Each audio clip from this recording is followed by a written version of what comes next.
Itu saya persilakan kepada Bu Susi sebagai pemateri untuk menyampaikan materinya. Waktu dan layar saya persilakan. Untuk yang Oke. bertugas bisa share screen ya kepada panitia.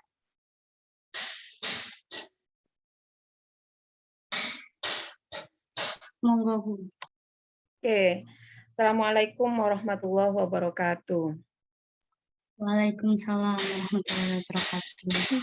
Sebelum saya mulai, saya ingin tahu ini partisipannya ini dari semester berapa sampai berapa? Dari semester 3 sampai semester 5, Bu. Tapi kemarin juga sudah diinfokan buat semester 5 dan 7 lainnya boleh gabung. Untuk yang semester 1 masih ada placement test Ma'had. Jadi nanti menyusul rekotan begitu. Oke, berarti saya ini baca ada kok kakak tingkatnya ya, semester 7.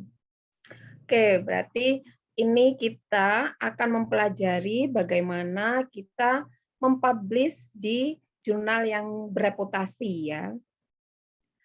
Nah, meskipun di share link Zoom bagaimana cara menulis bab 1 dan bab 2 KTI kan gitu ya. Nah, akan tetapi intinya sama saja karena kita mempublikasi jurnal itu juga kita menulis karya tulis ilmiah kan ya. Jadi intinya sama saja. Nah, kita langsung saja pada materi. Next ya. Adminnya, ya oke. Nah, di sini kita dapat lihat ya, sama kalau kita membuat KTI, kemudian membuat skripsi, membuat jurnal, atau karya tulis ilmiah yang lainnya, jadi sama, yaitu kita banyak revisi. Ya. Jadi kalau kita lihat di sini draft 1, revisi yang pertama kan ya, kemudian draft 2, revisi yang kedua. Nah, kita lihat gambar coretannya merahnya ini banyak sekalian ya. Nah, kemudian yang sampai tak terhingga ya. Draft yang ketiga itu tak terhingga. Jadi revisinya sampai tak terhingga. Sama juga kalau kita mensubmit jurnal, hasil penelitian kita mau disubmit, itu juga akan banyak revisi dari reviewer. Ya, namanya beda, reviewer. Jadi yang mereview paper kita, yang mereview naskah kita. Jadi sama dengan pembimbing juga. Kalau mau skripsi juga banyak coretan-coretan ini banyak di naskah kita ya. Nah, sekarang kan online untuk bimbingannya. Nah, itu juga coretan-coretan banyak sekali. Ya, coretannya online ya. Kemudian kalau mau ikut KTI juga, karya tulis ilmiah, nah kan ada pembimbingnya juga ya. Nah, itu juga akan banyak coretan. Intinya revisi akan banyak. Nah, karena revisi yang banyak ini tergantung dari kesabaran ya. Baik mau skripsi, mau KTI, mau publikasi jurnal, berarti harus sabar untuk menghadapi coretan kan ya. Dan yang terakhir itu kita lihat draft approve ya, sudah diterima draftnya, tetapi di sini kata-katanya nggak enak ya, reviewernya. I'm sick of reading this ya. Saya sudah muak membaca ini, akhirnya diterima ya. Jadi belum tentu karena sudah baik ya, tapi sudah capek reviewernya kemudian diterima. Jadi sama kalau kita menulis KTI juga banyak revisi ya. Kemudian mau skripsi banyak revisi. Intinya adalah sabar dan fokus untuk mengerjakan ya. Oke, selanjutnya next. Nah, ini masih menggambarkan betapa sulitnya untuk mempublikasi jurnal, mempublikasi hasil penelitian kita, betapa sulitnya ya. Kita lihat, kita membawa naskah itu ya di jalan ya. Nah, ada yang bawa pentungan itu adalah reviewer. Reviewernya banyak sekali, kita lihat ya.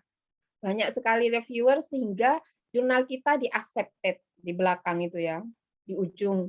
Jadi diterima. Sama juga kita menulis skripsi atau karya tulis ilmiah karena ada pembimbing ya. Maka akan banyak revisi tadi itu ya, banyak banyak kendalanya ya.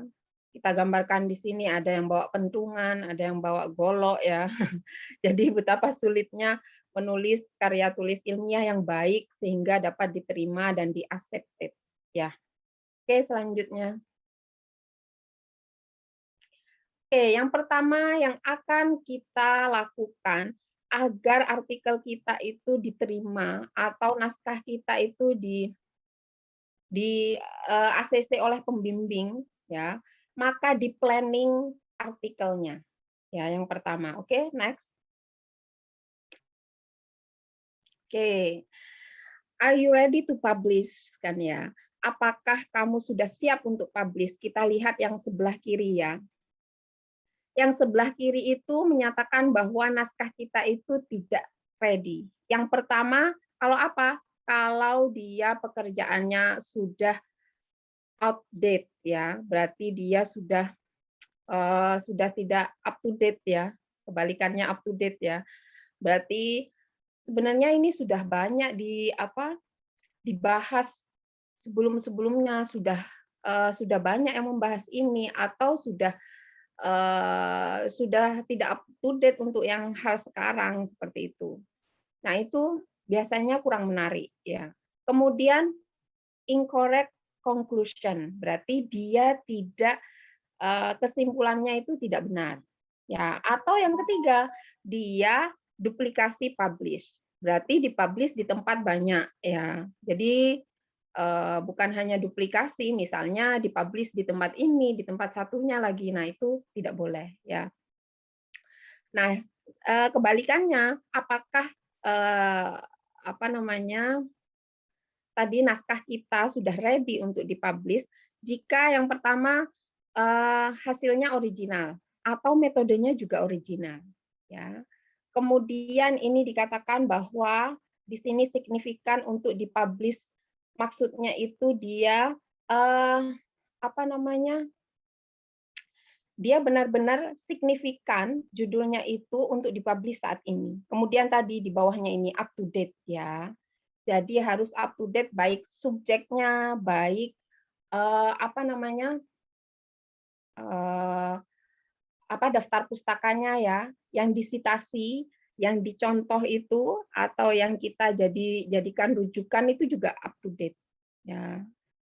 Bukan hanya pembahasannya atau masalahnya up to date, tetapi juga referen yang kita gunakan itu juga up to date ya. Oke, selanjutnya. Next ya. Nah, bagaimana membuat manuskrip kita itu strong, kuat. Manuskrip itu sama dengan naskah ya. Jadi kalau kita membahasakan kalau naskah yang sudah siap untuk publish jurnal itu namanya adalah manuskrip ya. Nah, bagaimana naskah kita agar naskah kita itu kuat dan mudah diterima? Yang pertama dia harus jelas, clear ya, harus jelas. Kemudian manfaat dan juga dia harus menarik ya, bermanfaat dan juga menarik. Kemudian juga di sini dikatakan bahwa ini harus dibangun, dihadirkan dan dibangun dengan menggunakan pikiran yang logis. Ya, dan ini mudah untuk diterima, mudah untuk dipahami. Ya. Jadi selain tadi itu manuskripnya selain dia dibangun dan dihadirkan dalam tatanan yang logis, pikiran yang logis juga mudah diterima atau mudah dipahami ya. Mudah dipahami. Jadi di sini dikatakan maka editor, reviewer dan readers dan yang baca itu dapat menerima dengan baik apa yang akan dipresentasikan atau dimunculkan di manuskrip kita. Ya. Jadi manuskrip atau naskah itu harus jelas, kemudian manfaatnya jelas, harus menarik ya. Kemudian tadi harus logis ya. Dan juga harus mudah dipahami. Itu intinya. Jadi banyak kakak tingkatnya juga itu membuat misalnya skripsi ya, skripsi, kemudian menuliskan manuskripnya bab 1 itu sangat panjang sekali sampai 12 halaman. Saya pernah menguji itu ya. Nah, itu muter-muter penjelasannya ya. Nah, itu juga tidak baik ya. Itu contoh tidak baik. Dia tidak jelas, kemudian tidak menarik gitu ya. Jadi harus dibuat sejelas mungkin, padat ya, jelas, padat, efektif gitu ya. Jadi tidak perlu skripsi itu tebal ya. Kita bukan ilmu sosial, kita ilmu sains kan ya. Jadi tidak perlu tebal, yang penting sudah clear penjelasannya, kemudian menarik sudah dan mudah dipahami sudah ya. Oke, selanjutnya. Oke, ini ada beberapa, saya kenalkan ada beberapa publikasi, contoh-contoh publikasi dan macam-macam publikasi. Kalau kita sudah penelitian di laboratorium, kemudian hasil dari data kita sudah kita diskusi, sudah kita buat sudah kita bahas ya, maka setelah itu dipublikasi kan ya, dipublikasi. Yang pertama publikasi full artikel. Jadi kalau full artikel itu dia isinya dia komplit, komprehensif. Jadi bertanya juga apakah dengan kekompletan, dengan komprehensif hasil riset kita ini sudah bisa digunakan sebagai full artikel gitu ya. Jadi full artikel ini contohnya sudah banyak kita baca, misalnya jurnal-jurnal penelitian ya. Itu contoh-contoh full artikel. Ada introduction, kemudian ada abstrak ya, judul abstrak, introduction, kemudian ada bab 3 metode, kemudian ada riset, ada hasil dan diskusi kan ya, ada pembahasan, kemudian ada kesimpulan. Itu contoh dari full artikel. Tapi ada contoh yang kedua, yaitu letter atau short communication. Berarti komunikasi yang singkat. Itu bisa dikatakan publikasi juga. Nah, yang bagaimana yang komunikasi singkat itu?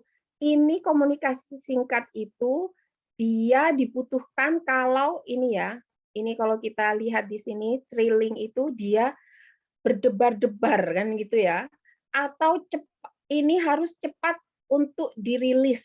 Misalnya nih, misalnya kita menemukan obat, misalnya ya, obat untuk COVID saat ini, berarti kan harus cepat-cepat kan ya, harus cepat-cepat, kemudian harus saat ini harus dipublikasi. Berarti itu bisa menggunakan short communication. Ya, kalau butuh waktu yang cepat dan ini memang harus segera dipublikasi, ini hal penting itu bisa menggunakan publikasi yang semacam letters atau short communication. Atau yang ketiga, publikasi itu ada review paper. Review, maksudnya review di sini berarti di sini summaries ya, berarti itu adalah konklusi atau ringkasan dari beberapa paper. Jadi bisa ya. Di sini dikatakan spesifik topik ya, berarti topiknya itu spesifik, misalnya tadi punya saya penelitian saya zeolit tentang sintesis zeolit X misalnya. Jadi dari beberapa penelitian atau dari beberapa jurnal yang sudah ada digabung itu bisa juga jadi publikasi, namanya review paper. Ya, berarti ada 3 untuk publikasi. Bisa full artikel yang selama ini sudah sering kita baca ya. Ada introduction, metode, kemudian hasil, atau tadi short communication. Letter itu yang dibutuhkan cepat untuk saat ini. Ini informasi yang harus segera dipublikasi. Atau yang ketiga review, yaitu dia summaries, bisa ringkasan dari beberapa paper. Kalian meringkas dari beberapa paper kemudian dipublikasikan, itu sudah bisa ya. Oke, selanjutnya itu contoh-contoh jurnal ya. Kemudian tadi kita sudah belajar preparasi ya bahasanya. Preparasi untuk artikel kita, bagaimana artikel kita itu dapat diterima ya. Kemudian kita selanjutnya akan belajar struktur dari artikel. Ya, next. Oke, ada beberapa struktur dari artikel. Ada judul ya, title, kemudian ada abstrak, ada keyword, kata kunci. Kemudian ada apa lagi yang harus dicari dan ditemukan. Yang harus dicari dan ditemukan dan kita harus banyak membaca itu adalah introduction, method, result, dan discussion. Ya, jadi hasil dan diskusi, metode, introduction ini harus banyak membaca, harus banyak searching, kemudian menemukan sesuatu ya, baru kita bisa membuat introduction yang baik, metode yang baik, dan result dan diskusi yang baik. Ya. Pembahasan yang baik, introduction yang baik, metode yang baik akan dihasilkan kalau kita banyak searching dan dibaca. Ya, beda karena juga banyak searching kemudian disimpan, searching disimpan, bacanya nanti aja kan gitu ya. Jadi harus searching dan juga menemukan, artinya menemukan sesuatu ini membaca ya. Kemudian yang ketiga, nah ini baru tell your story. Berarti di sini baru bisa menceritakan story Anda, yaitu di konklusi atau di kesimpulan. Kemudian di ucapan terima kasih, di reference, kemudian di supporting material atau material yang mensupport Anda. Nah, itu baru menceritakan tell you story ya. Oke, selanjutnya kita bahas satu-satu ya. Next. Kita mulai dari title dulu ya. Nah, kita akan mempelajari judul atau title yang baik itu seperti apa, kan gitu ya. Nah, ini berlaku untuk jurnal, berlaku untuk KTI, berlaku untuk skripsi, dan karya ilmiah lainnya yang berbau dengan kimia ya. Jadi bagaimana naskah kita, manuskrip kita itu title-nya itu dia atau judulnya itu dia efektif. Yang pertama, harus mengidentifikasi main issue. Berarti masalah utamanya pada paper atau naskah kita itu harus diidentifikasi. Masalahnya itu harus ada di judul, ya. Kemudian should be concise kan gitu ya. Berarti harus ringkas. Jangan membuat judul kemudian panjang sekali ya, tetapi itu intinya apa kan ya. Malah ada yang mengatakan bahwa judul yang baik itu tidak lebih dari 16 kata. Ya, ada beberapa jurnal kalau kita mau masukkan ke jurnal lebih dari 16 kata mereka tidak mau.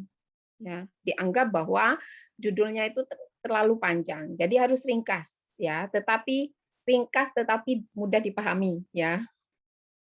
Kemudian tadi kan sudah harus ringkas tetapi harus akurat, tidak ambigu ya. Tidak membingungkan, atau ambigu ini artinya apa ya, membingungkan antara dua misalnya. Harus spesifik dan komplit, berarti sulit membuat judul ini ya. Kemudian menggunakan professional language, berarti menggunakan bahasa yang dibutuhkan, misalnya jurnalnya internasional berarti menggunakan bahasa Inggris yang benar, atau skripsi atau KTI di dalam negeri berarti menggunakan bahasa Indonesia yang baik dan benar ya. Seperti itu. Kemudian di sini yang penting juga dan tidak menggunakan singkatan yang jarang ya. Misalnya singkatan yang jarang kalian atau membuat sendiri singkatan, nah itu tidak boleh ya. Ada di judul ini ya, singkatannya jarang, wah ini akan kesulitan. Ini apa maksudnya seperti itu. Singkatan yang umum itu contohnya adalah DNA. Nah, itu DNA itu sudah umum sekali, boleh digunakan di judul ya, karena itu tidak jarang dan sudah umum. Oh, sudah ngerti DNA itu apa. Kemudian di sini dikatakan juga harus menarik pembaca ya, menarik pembaca. Kemudian judulnya yang menarik itu nanti akan banyak disitasi. Disitasi itu banyak yang mengunjungi. Ya, kalau judulnya menarik. Contohnya di sini ada beberapa contoh. Yang sebelah kiri itu di tabel ada original title. Sebelum direvisi ya. Kita lihat yang pertama, action of antibiotic on bacteria. Berarti kan banyak pertanyaan kan ya? Banyak pertanyaan, antibiotiknya jenis apa? Bakterinya bakteri apa? Gitu, belum selesai. Jadi kalau direvisi berarti inhibition, berarti dia penghambatan pertumbuhan. Nah, bakterinya sudah ada ini, bakteri tuberkulosis misalnya ya. Kemudian antibiotiknya menggunakan apa? Streptomycin. Nah, ini sudah ya. Jadi di judul itu terlalu singkat, tetapi dia masih banyak pertanyaan, masih ambigu tadi ya. Nah, itu juga tidak baik ya. Jadi ringkas tetapi juga tadi akurat, spesifik, komplit ya, sudah tidak ada pertanyaan lagi. Kemudian contoh yang kedua itu ya. Contoh yang kedua ini misalnya di sini terlalu bertele-tele ya. Terlalu panjang ini ya. Nah, ini effect of ZN elemen. Sudah tahu bahwa ZN itu adalah unsur. Jadi tidak usah ditampilkan elemen lagi ya. ZN hasil revisinya ya on anti corrosion of zinc plating layer. Jadi seperti kata-kata ZN elemen, sudah tahu elemen itu unsur, sudah tahu ZN itu berupa unsur ya, atau sudah tahu NaCl itu berupa senyawa, jadi sudah tidak usah ditulis senyawa, compound, atau Zn itu sudah tidak usah ditulis elemen ya. Jadi ini contoh-contohnya ya, contoh-contohnya yang dia terlalu singkat, kemudian direvisi untuk menjadi komplit dan bisa dipahami, atau contoh-contohnya yang dia terlalu panjang bertele-tele ya, tapi bisa diringkas menjadi lebih diringkas menjadi lebih sedikit, tetapi dia komplit ya. Oke, next ya.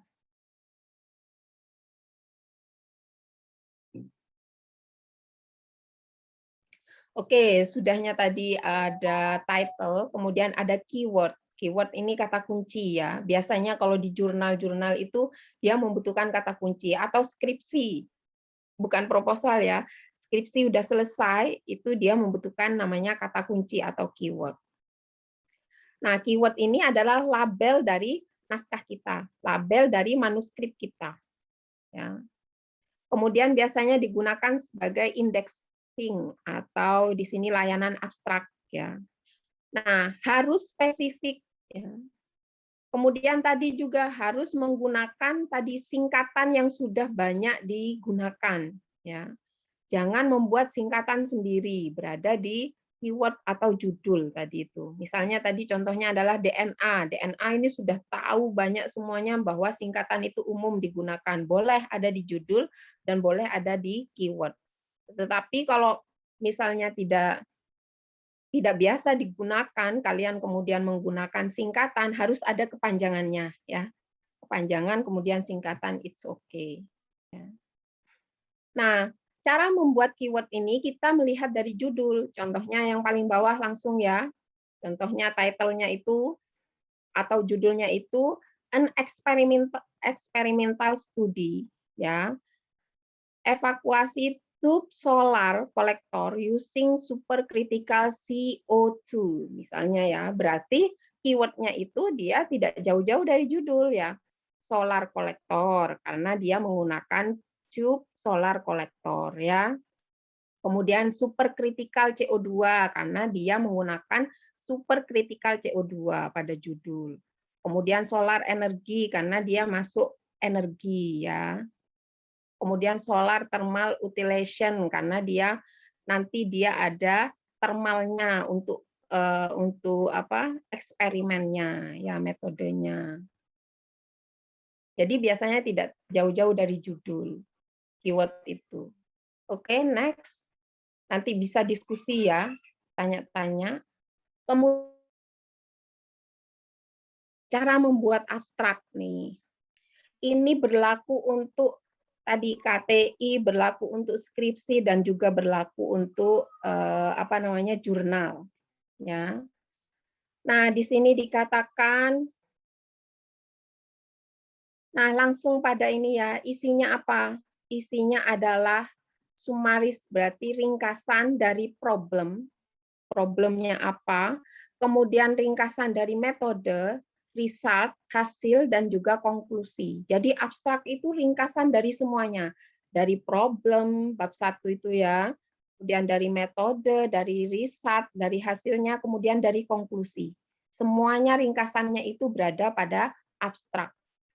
Nah, tentunya kita menuliskannya secara jelas. Ya, harus jelas dan mudah dipahami juga ya. Harus akurat dan spesifik ya. Biasanya abstrak ini yang baik itu tidak lebih dari 250 kata. Berarti abstrak itu harus padat dan jelas. Padahal ini adalah tadi ringkasan dari problem, dari metode, dari result dan dari konklusi, dari dari kesimpulan ya, konklusi. Berarti dari semuanya itu diringkas kemudian dibuat secara jelas, spesifik, akurat, 200, tidak boleh lebih dari 250 kata. Ya. Di sini dikatakan ada rule-nya. Ya, ada rule-nya, ada 10 rule ya. 1 sampai 2 kalimat. 1 sampai 2 kalimat itu berisi tujuan. Tadi ya problemnya ya. Berisi tujuan. Kemudian 2 sampai 3 kalimat itu berisi material dan metode. Jadi metode yang digunakan itu apa? Berarti kalimat 1 sampai kalimat 2 berisi tujuan, kalimat 2 sampai kalimat 3 dia berisi material dan metode. Kemudian selanjutnya, kalimat kedua dan ketiga selanjutnya, setelah tadi metode ya, maka itu berisi result atau hasil ya. Baru selanjutnya setelah 2 sampai 3 kalimat setelah membahas hasil, baru setelah itu 2 kalimat selanjutnya itu membahas diskusi atau kesimpulan. Oke, berarti ini isi dari abstrak ya. Untuk memudahkan, berarti isinya adalah tujuan, kemudian metode, kemudian hasil, dan diskusi atau pembahasan, ya, atau juga kesimpulan. Ya. Berarti isinya di abstrak itu. Jangan dibalik-balik ya. Misalnya metode terlebih dahulu, kemudian baru tujuan ya. Ini sudah banyak digunakan di beberapa jurnal, kemudian aturan di beberapa jurnal, dan aturan di beberapa KTI, dan aturan di beberapa skripsi. Ya, oke. Sudah abstrak ya? Jelas ya? Oke, selanjutnya next.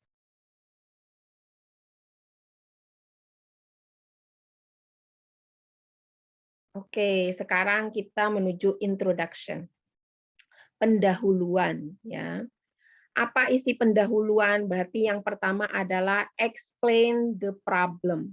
Berarti kalian harus mengeksplain atau menjabarkan problemnya, masalahnya apa, sehingga kalian meneliti tentang ini, gitu ya.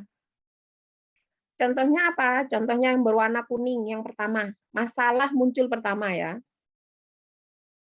Yang berwarna kuning. Contohnya adalah yang berwarna kuning yang pertama itu menyatakan bahwa keberlanjutan tentang industri kimia itu yang dihasilkan dari beberapa publikasi riset itu banyak digunakan kan ya.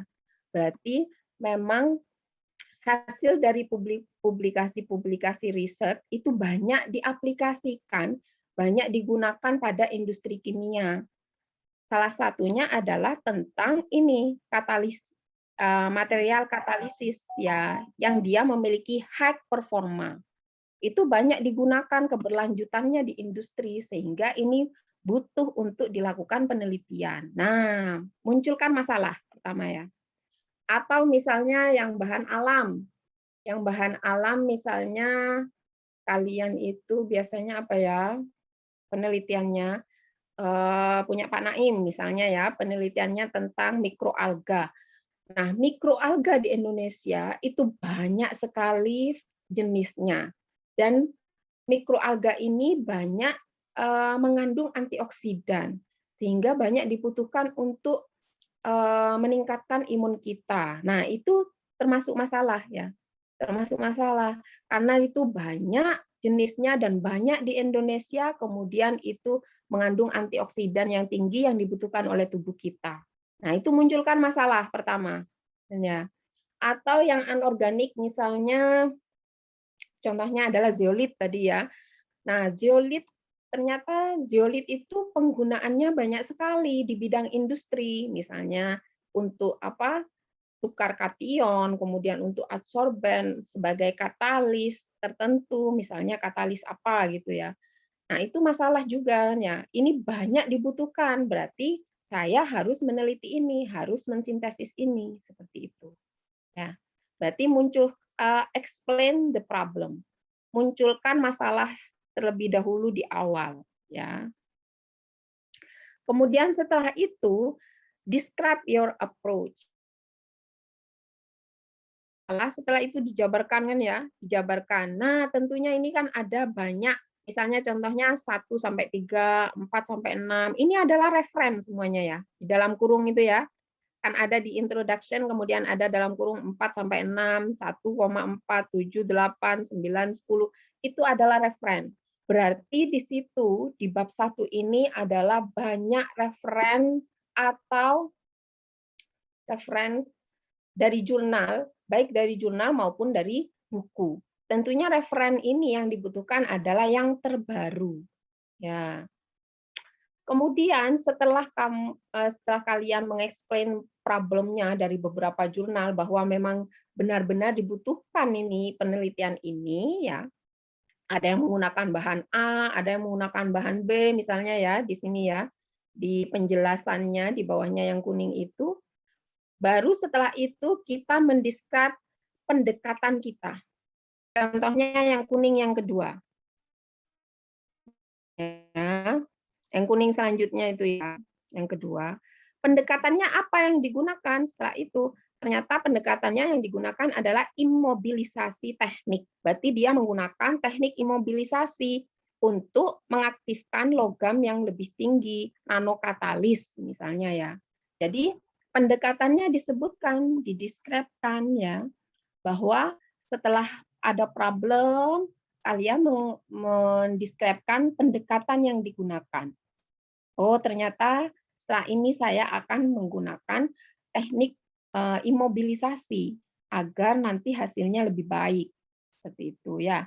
Baru setelah itu kalian sebutkan solusi dan pembatasannya. Nah, solusinya yang ketiga ini, yang kuning yang ketiga, akhirnya saya akan mempelajari ini apa? Mensintesis misalnya AU-NPS ya.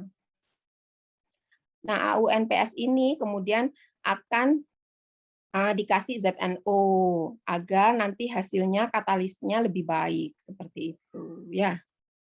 Jadi ada mengeksplain problemnya, kemudian pendekatannya apa, kemudian solusi dan batasan dari masalahnya ini. Ya, solusinya yang akan dilakukan apa? Ya. Contohnya adalah kalau kita yang lebih gampangnya ya, misalnya mau meneliti tentang kalian meneliti tentang bahan alam tadi mikroalga. Berarti sebutkan masalahnya, mikroalga dia banyak kandungan yang baik-baik ya tadi ya. Kemudian dia mikroalga itu dia antioksidannya tinggi sehingga banyak dibutuhkan oleh tubuh. Itu masalah. Nah, dari beberapa keunggulannya ini, maka saya akan mengekstrak, mengambil senyawa yang paling banyak kandungan di dalamnya. Misalnya alkaloidnya mau diambil ya. Nah, pendekatannya apa? Metodenya apa? Gitu. Metodenya yang akan digunakan ini, sehingga solusinya apa? Terakhir solusinya, maka saya akan mengekstrak alkaloid pada mikroalga, kemudian nanti akan mengujinya hasilnya menggunakan ini. Nah, itu solusi ya. Tentunya membuat introduction ini nanti harus banyak referen. Ya, kenapa kalian menggunakan metode A? Kenapa tidak metode B? Harus juga ditampilkan di introduction. Ya, karena metode A ini lebih baik daripada metode B. Tahu dari mana? Dari jurnal yang sudah dibaca. Nah, jurnal yang sudah dibaca juga ditampilkan di sini bahwa jurnal A menyatakan dia lebih baik hasilnya daripada B. Begitu. Maka yang sulit mengerjakan apalagi mau proposal misalnya ya, karena kita belum punya hasil, mau proposal. Nah, itu yang paling sulit mengerjakan itu adalah introduction. Ya. Juga mengapa menggunakan bahan A yang mau diteliti bukan bahan B jenisnya. Nah, itu juga harus ada di introduction. Ya. Oke, bisa ya dipahami untuk introduction. Biasanya reference ini banyak muncul di introduction. Ya. Referensi jurnal, buku itu banyak muncul di introduction. Oke, selanjutnya bisa dilanjutkan. Next.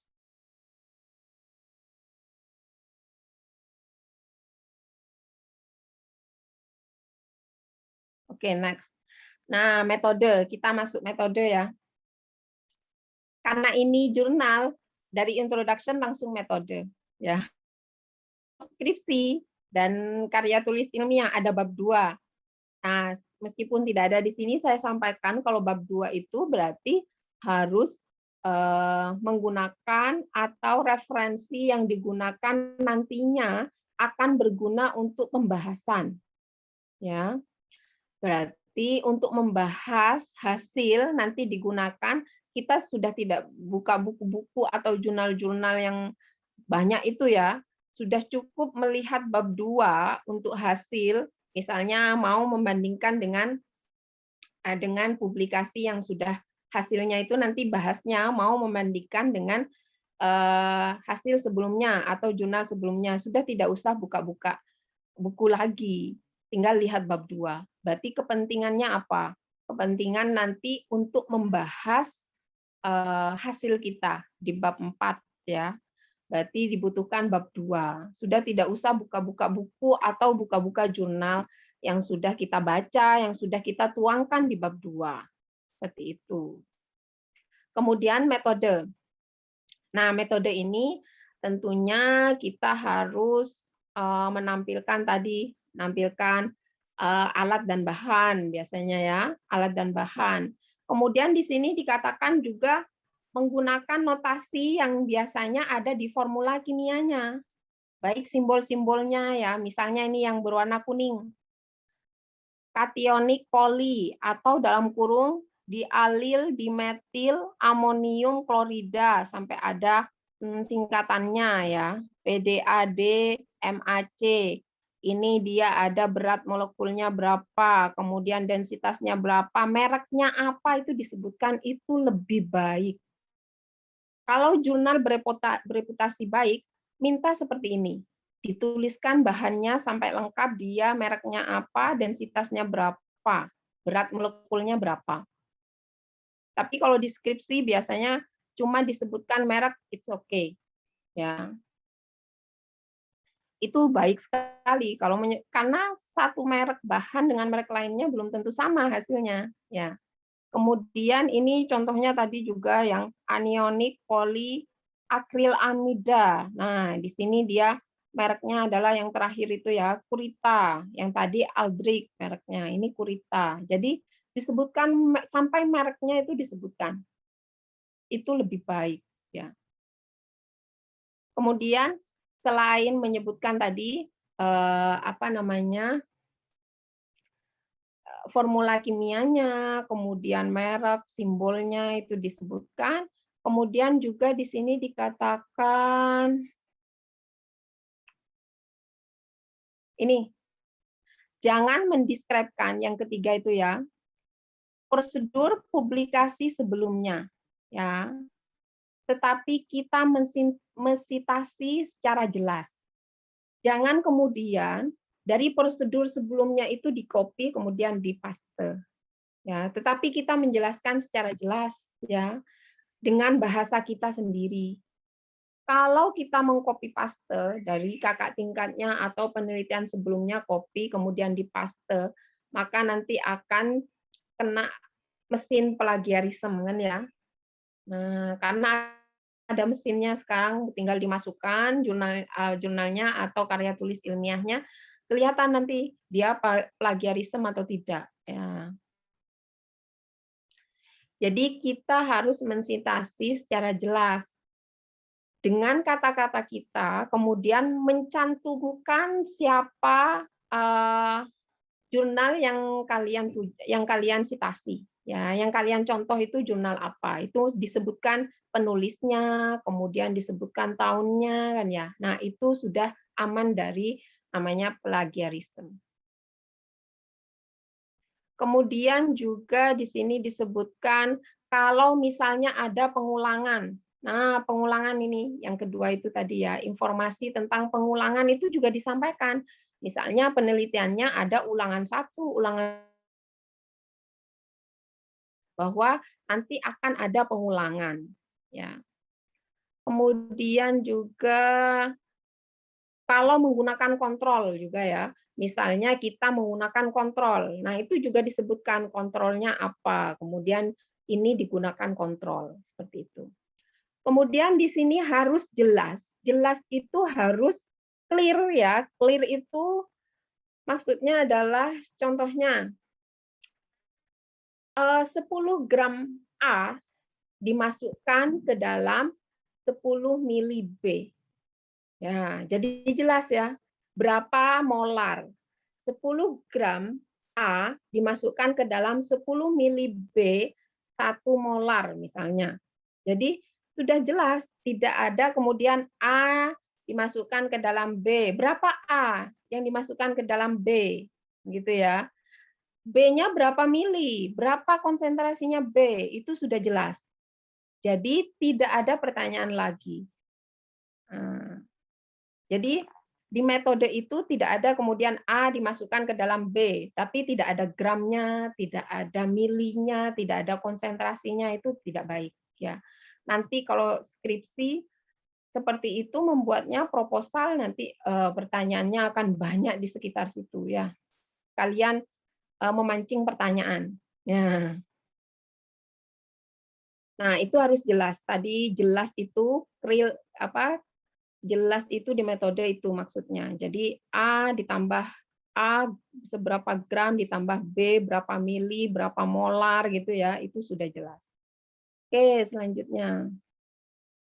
Next.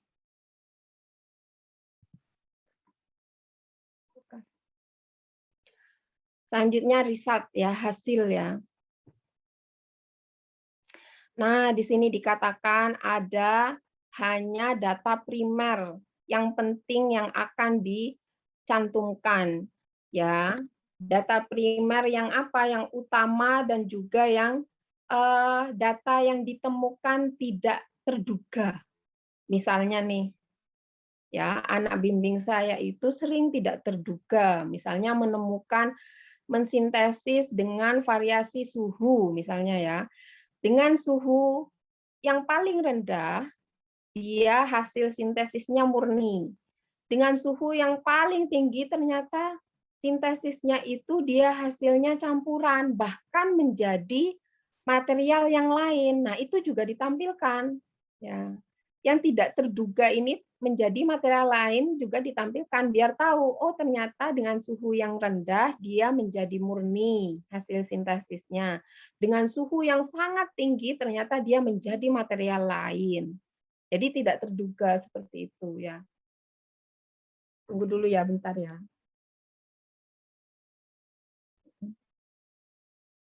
Oke, selanjutnya.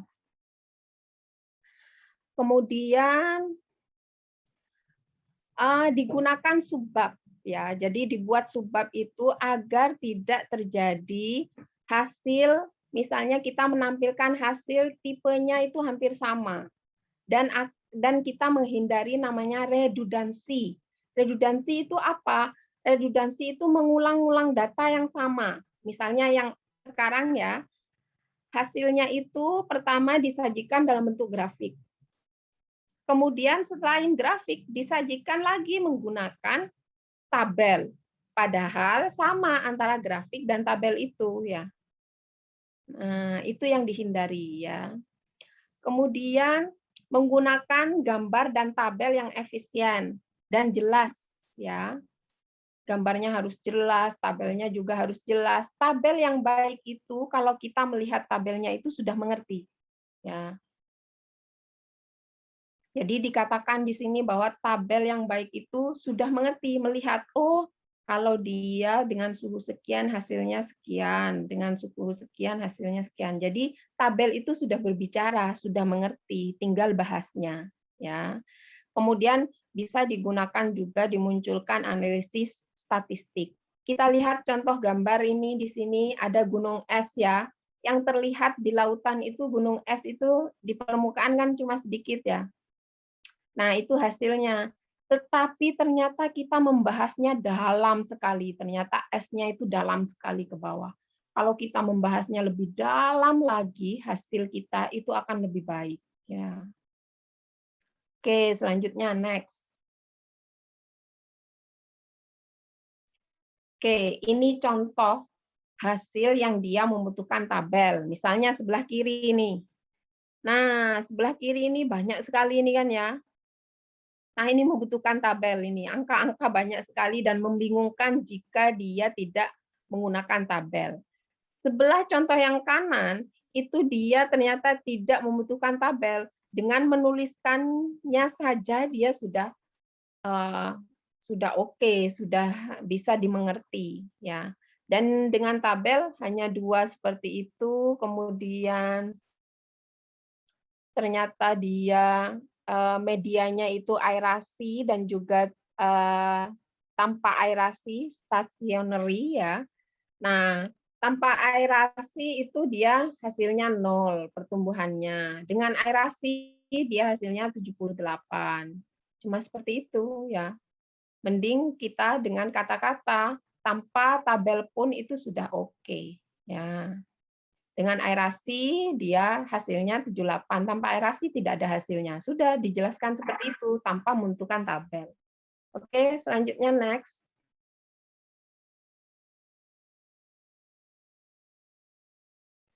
Kemudian diskusi ya. Saya cepatkan ya. Ternyata saya sudah lama ya. Nggak terasa. Oke, diskusi. Setelah kita mendapatkan hasilnya, kemudian dibahas kan ya. Berarti menginterpretasi hasil. Kemudian ini adalah sesi yang sangat penting.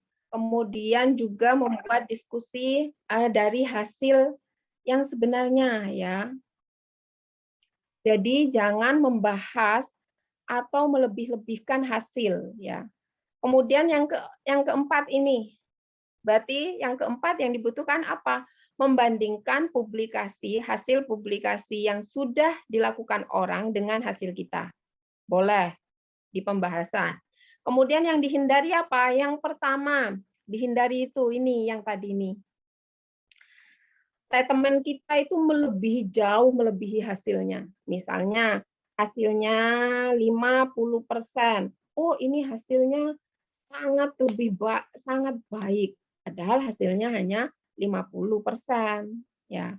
Atau dengan metode A itu dia hasilnya adalah 15%. Dengan metode B hasilnya itu adalah 20%. Oh, ternyata metode B itu sangat baik daripada metode A, padahal cuma beda 5%. Ya, jadi statement-nya itu sangat jauh melebihi ya. Nah, itu dihindari. Kemudian tidak spesifik, pembahasan yang tidak spesifik juga harus dihindari ya. Kemudian di sini juga Di sini dikatakan bahwa spekulasinya itu, interpretasinya itu kemungkinan tidak mengakar pada fakta. Itu juga tidak diperbolehkan ya. Misalnya faktanya memangnya harusnya A, itu spekulasinya kemungkinannya itu terlalu mengarang misalnya ya. Misalnya ini tidak jadi, ini tidak berhasil karena kesalahan penimbangan kan biasanya gitu ya. Nah, itu kemungkinan-kemungkinan spekulasi itu jangan dimunculkan ya, yang tidak tepat atau tidak sesuai dengan akar faktanya, itu jangan ditampilkan. Oke, selanjutnya next. Kesimpulan. Bagaimana membuat kesimpulan? Berarti mengeksplain apa namanya yang sudah ada di atas itu diexplain, kemudian kesimpulan ini jangan mengulang dari hasil atau abstrak ya. Biasanya kesimpulan itu adalah tadi menjawab dari tujuan. Cukup menjawab dari tujuannya saja. Nah, kemudian ini memberi saran. Nah, biasanya kalau di skripsi itu atau di LKTI itu biasanya kesimpulan dengan saran dibedakan ya. Ada kesimpulan, kemudian ada saran. Harus ada saran apa eksperimen kelanjutannya. Ya. Oke, selanjutnya. Next. Ini ucapan terima kasih ya. Jika ada ucapan terima kasih misalnya tadi ada supporter atau advisor ini adalah pembimbing ya atau yang dihormati ya. Kemudian misalnya untuk pembaca juga bisa terima kasih untuk pembaca atau supplier yang mendonasikan materialnya juga boleh ya. Oke, selanjutnya next. Nah, referensi. Nah, referensi ini biasanya jangan kemudian banyak referensi ya. Banyak sekali referensinya, tetapi yang digunakan sedikit, sedikit, sedikit gitu ya. Terlalu banyak lah, itu tidak baik juga. Kemudian di sini harus referensi ini yang sudah diabsorb atau yang sudah digunakan dalam referensi kita. Ya, jangan kemudian di referensi kita itu tidak ada, tetapi di daftar pustaka itu ada. Nah, itu tidak boleh. Atau kebalikannya, di daftar pustaka tidak ada, tetapi di bab 1 atau bab 2 kita itu ada. Nah, itu tidak boleh juga ya. Kemudian disarankan juga di sini dikatakan referensinya itu menggunakan reference manager seperti Mendeley ya atau apa lagi ya biasanya ya. Lupa saya namanya. Nah, nanti akan belajar bagaimana cara menggunakan Mendeley ya untuk reference manager. Oke, next. Oke, ini. Nah, perbedaannya membuat jurnal dengan membuat skripsi. Kalau kita membuat skripsi, mulai dari proposal kan ya, dari proposal itu kita sudah membuat namanya pendahuluan, kemudian bab 2 dan bab 3. Nah, baru setelah itu ada hasil, ada pembahasan. Bedanya dengan jurnal, kalau jurnal kita sudah penelitian, menghasilkan di laboratorium suatu hasil, maka yang pertama kita membuat dari bawah, yaitu gambar dan tabel terlebih dahulu, your data dulu. Data kalian dulu ditampilkan, oh ternyata dari data ini baru kita diskusikan. Ya. Setelah dibahas data tadi itu, kemudian kita memunculkan hasilnya, kemudian memunculkan metode. Baru setelah itu membuat introduction, kemudian baru kesimpulan. Baru terakhir itu kita membuat title. Ya, judul itu terakhir. Dengan abstrak dan keyword-nya itu terakhir. Itu cara mudah untuk membuat jurnal. Karena hasil yang kita dapatkan dari laboratorium itu belum tentu sama dengan yang diinginkan di proposal kita. Jadinya yang mau dipublikasikan keluar itu berasal dari tabel dan gambar terlebih dahulu, data kita dibahas, baru kita memunculkan terakhir adalah judul. Itu cara terbaik untuk membuat jurnal. Berbeda dengan skripsi yang kita sudah menentukan judulnya di awal, nanti ternyata hasilnya beda, berarti dibahas di akhir, kan gitu ya.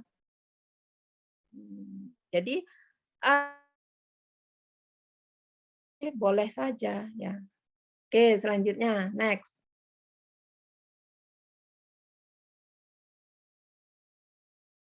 Next ya, baru di-submit papernya ya. Next. Nah, ini sama dengan kita kalau mau ke pembimbing ya. Di sini submit paper, kemudian dia lolos di persyaratan dasarnya oke, berarti direview ya. Baru dari beberapa reviewer baru kita melihat apakah jurnal kita di-accept, diterima atau di-reject. Ya. Sama dengan skripsi kita tadi itu ya, bahwa kita itu bimbingannya cepat atau lambat itu tergantung dari usaha kita untuk revisi, untuk belajar, banyak reference ya, dan lain macamnya. Oke, selanjutnya. Next.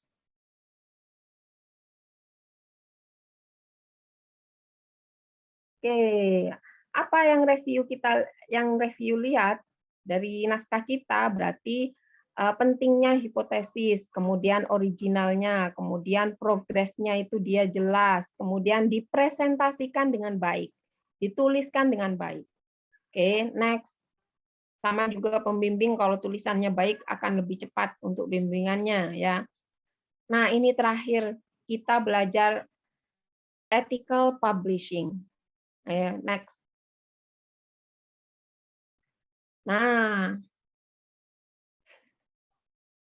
ini secara etisnya tentang penulisnya ya. Kan kalau jurnal itu penulisnya ada autor satu, penulis 2, 3, 4 dan bersama-sama itu kan ya.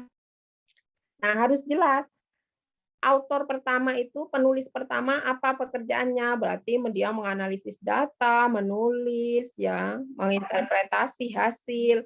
Kemudian tugasnya co-author apa? Berarti dia mengkontribusi data analisisnya, ikut membantu menganalisis data ya. Nah, jangan sampai ini yang dihindari ini, ghost author. Berarti di sini dia misalnya autornya itu harusnya dia tidak ikut ya, karena dia misalnya dia ikut. Nah, ini yang pertama ya, yang ghost author itu harusnya ada author ini, author A, namanya A, tetapi tidak dimasukkan dalam penulisnya. Ya, itu yang tidak diperbolehkan. Atau give author. Ternyata penulisnya itu dia tidak memberikan kontribusi, tetapi ditaruh di dalamnya. Itu juga tidak boleh ya. Oke, selanjutnya next. Nah, ini tadi yang autor tadi itu, kemudian yang kedua tentang plagiarisme ya. Nah, ini akan sulit dihindari ya. Entah itu kata-kata, ide, diagram, gambar, tabel ya, dan selain macamnya ini sulit dihindari tentang plagiarismenya. Next. Nah, ini mengcopy kata per kata, paraphrasing. Next, pencet lagi. Oke. Atau kalian self plagiarism. Plagiat terhadap dirinya sendiri, misalnya sudah publikasi jurnal 1, kemudian publikasi jurnal selanjutnya yang kedua, ternyata kalian plagiarasi ke artikelnya sendiri, itu namanya self plagiarism. Ya. Oke, selanjutnya. Nah, ini dikatakan bahwa plagiarisme itu dia mudah dideteksi tetapi juga sulit dihindari ya. Nah, kamu dapat di sini dikatakan kamu dapat mengcopy idenya, frasenya, argumennya ya dari publikasi yang sudah dilakukan, yang sudah ada. Nah, dengan menampilkan autornya. kemudian sumbernya itu harus jelas. Itu boleh. Kita boleh meniru frasenya, meniru argumennya, meniru idenya, tetapi menampilkan autornya. Ya, jangan kemudian itu hasil dari orang lain, kemudian kita tulis seolah-olah itu punya kita sendiri tanpa menampilkan autor yang sudah menulis itu. Ya, itu yang namanya plagiarisme. Tetapi kalau kita memfrasekan, kemudian menggunakan kata-kata lain, intinya sama dengan jurnal A, itu boleh. Ya. Tetapi kita menampilkan tadi itu, penulis originalnya. Oke. Itu sudah terhindar dari namanya plagiarisme. Oke, next. Oke, sudah ya. Oke, sudah lama sekali, saya berapa jam ini tadi ya? Sekitar 1 jaman lah ya. Nah, tentang pembuatan tadi jurnal atau karya tulis ilmiah atau juga skripsi. Ya. Mungkin ada yang bisa didiskusikan, ada pertanyaan, boleh apa saja ya. Saya kembalikan ke tadi moderatornya. Ya, baik Bu. Terima kasih kepada Bu Susi yang sudah memberikan materi yang sangat bermanfaat pada kali ini, sangat menarik dan menambah ilmu kita ya. Nah, untuk selanjutnya yaitu sesi tanya jawab. Sesi tanya jawab pertama saya buka dengan 3 pertanyaan. Bagi partisipan Zoom yang ingin bertanya, dapat melakukan raise hand, lalu akan saya persilakan untuk bertanya dan dapat di-unmute mikrofonnya. Baik,